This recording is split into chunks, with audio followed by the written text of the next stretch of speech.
તો વિપક્ષે તો પ્રહાર કર્યા છે, પરંતુ જનતા પણ ત્રાહિમામ પોકારી ચૂકી છે। એના સ્થાનિકો આખરે શું કહી રહ્યા છે આ મામલે તેમને પણ સાંભળીએ।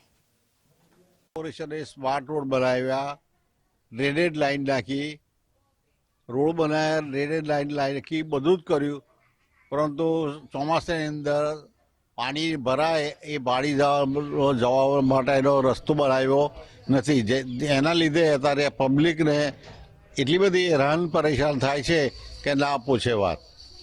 તો આના માટે કંઈક રસ્તો કરવો જોઈએ।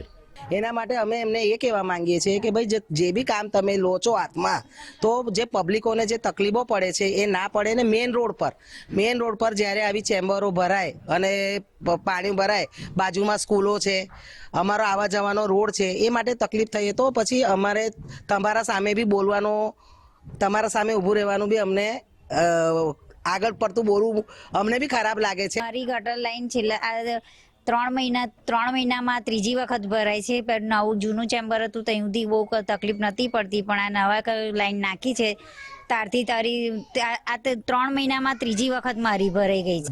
2022 में जो अजवा रोड का जो मेन रोड बना था, उसमें लगभग इतनी मोटी रकम 14 करोड़ रुपए खर्चा की लागत आई।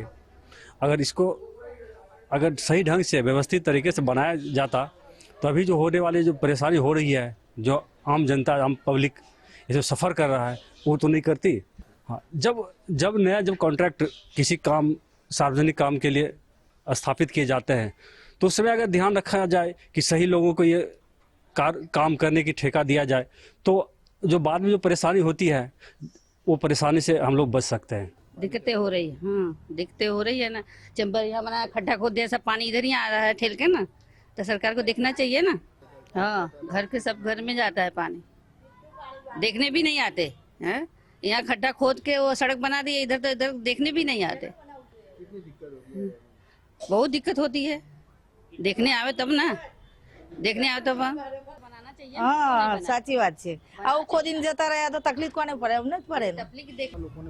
મુશ્કેલી પડી એટલે પાણી ભરાઈ ગયા હતા, બાજુવાળા ઘરમાં બિચારાને આખું ઘરમાં પાણી ભરાઈ ગયા હતા, જોકે અહીંયાથી છે ને બધું જ પાણી, આ બધું પાણી આવ્યું ને એટલે સીધું અહીંયા જ, બરાબર છે। તોય અમે ફોન કર્યો તો કોઈ જોવા જ નહીં આવ્યું।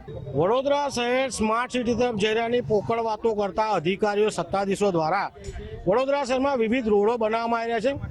આજવા રોડ પાસે કમલાનગર ખાતે 14 કરોડના ખર્ચે રોડ બનાવવામાં, સાથે ડ્રેનેજ લાઈન નાખવામાં આવી। ડ્રેનેજ લાઈન નાખી, પરંતુ એક મોટી ચેમ્બર જ્યારે બનાવવાની રહી ગઈ, જેના કારણે 450 ઘરોમાં વરસાદના પાણી ઘૂસી ગયા।